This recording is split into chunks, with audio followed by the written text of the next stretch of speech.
Peggy, won't you fill 'em all up again? Oh, Aunt Peggy, won't you fill 'em all up again? Ain't had a drink since I don't know when. Yes, sir. Hot corn, cold corn, bring along a Demi John. Hot corn, cold corn, bring along a Demi John. Hot corn, cold corn, bring along a Jimmy John. Very well, Uncle Bill, see you in the morning. Yes, sir.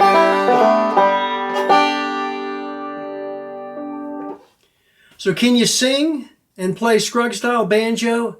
Absolutely yes. Don't let anybody tell you otherwise. I'm going to show you how I'm going to give you 3 or 4 techniques, rhythm techniques, that will enable you to sing just about any bluegrass or folk old-time song that you want to. So to create a rhythm that we can sing to, we want a repetitive type of roll or pinch pattern that's easy to do so that we can sing the melody over it without having to think too much about what our picking hand is doing.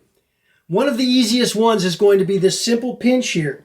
Thumb plays the 3rd string, and then your thumb and middle play the 5th and 1st. So you put those together and you get something like this.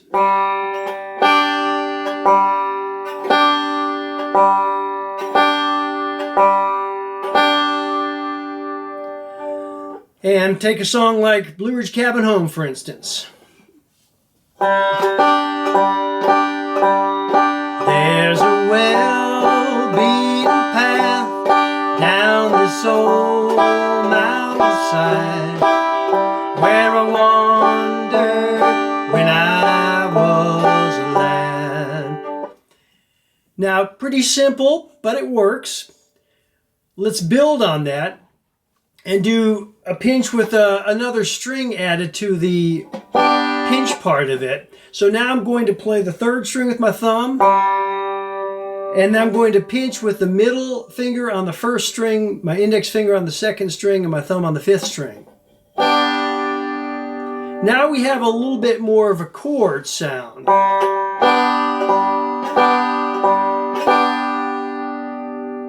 Take Boil Them Cabbage, for instance. Boil them cabbage down, bake them cakes round. The only song that I can sing is boil them cabbage down. And this is rather simplistic, you might say, but that's the key to being able to sing over it, is to get a really strong picking hand going, and of course to be able to change the chords too. So you have to master your basic C, D7ths, chords like that in order to play a lot of songs in G. I've made 50 plus videos the last year and a half that detail a lot of these things that I'm going through real quickly on this one. One of those series is called the solid roll, and in that series I cover the square roll, which I call the solid roll because it's a very solid backup roll, and I talk extensively about that in those videos. But for here, it's also a great sing-along roll.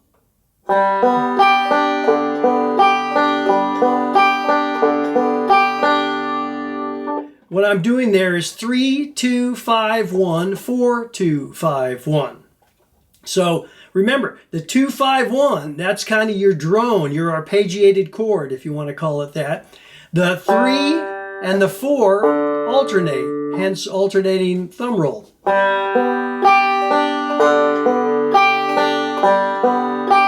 With a little practice, you can get this going up to speed. Take a song like Cabin in Carolina. Cabin in the pines, in the hills of Carolina, and a blue-eyed girl is waiting there for me.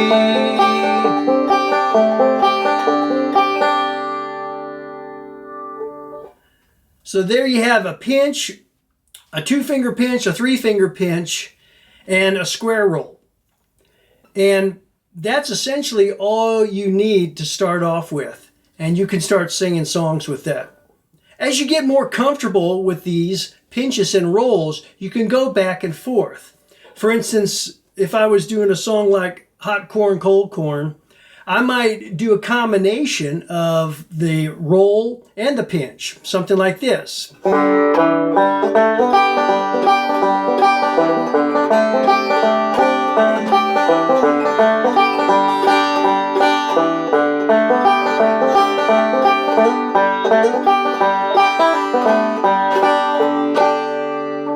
And when I'm singing it, I'll often go to bar chords. Not necessary, but if you can do bar chords, take that G, for instance, you can do a different type of pinch down here. You can do fourth string with the thumb, and then second and first with your middle and index fingers. And then alternate that with the third string.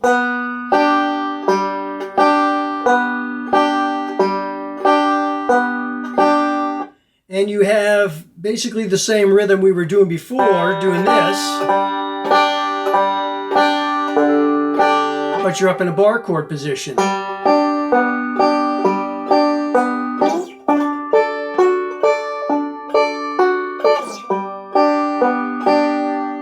So there's another great backup to sing with. Again, I'll take hot corn, cold corn, for instance.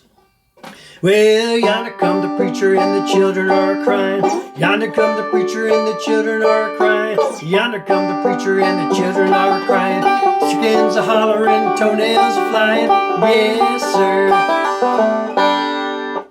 So as you get good with combining the rolls, if you know how to do slides and hammers and pulls, you can add those to your basic square roll and pinch and really enhance the sound of your backup playing.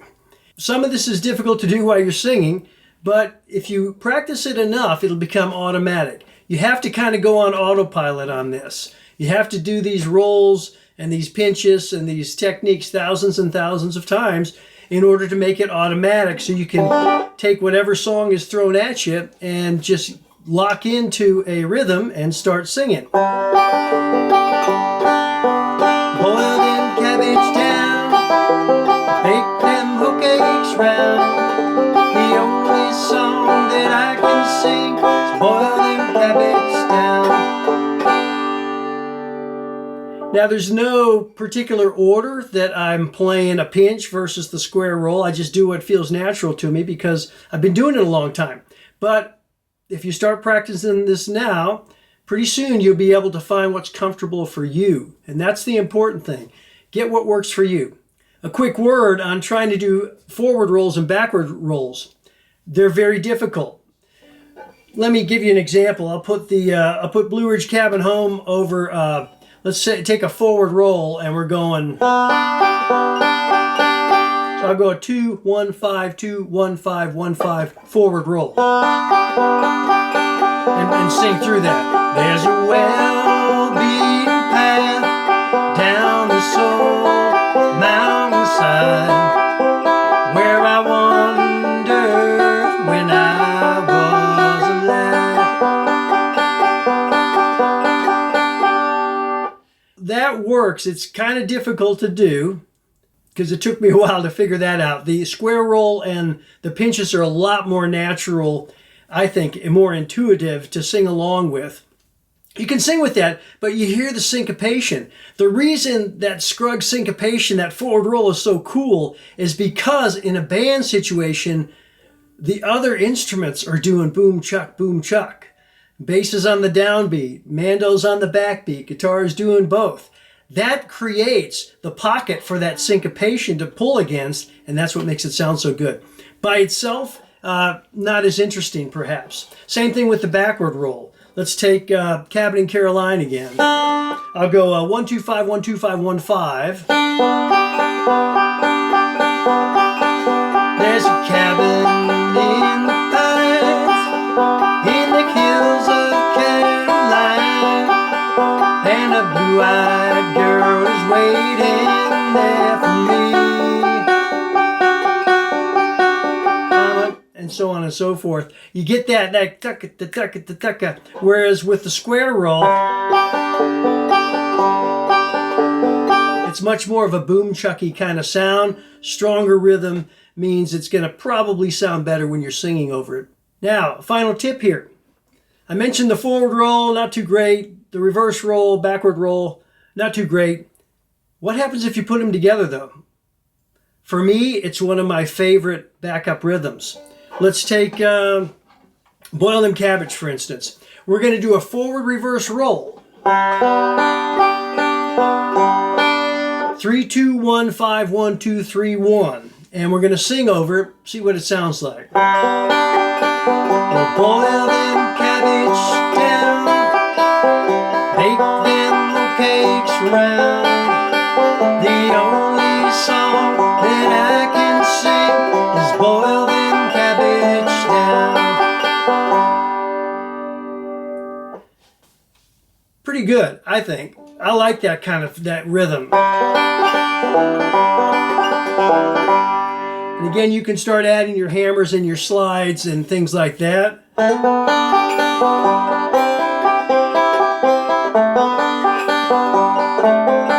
And make it more interesting as well. So good luck with that. If you have any comments, leave them down below. I've got a course coming up at John C. Campbell Folk School in January 2026 at the end of the month. You can get on the website there, folkschool.org, I believe, is the website, and check that out. It's playing in a band bluegrass style. If you're beyond a beginner player, intermediate style player, advanced, you're welcome to join us. It's a bunch of fun. We get a lot of different instruments together, and we play music. We split into bands and work on tunes and songs all week long.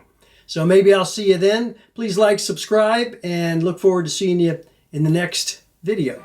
Well, it's been 10 long years since I left my home in the holler where I was born, where the cool fall nights make the wood smoke rise and the fox hunter blows his horn.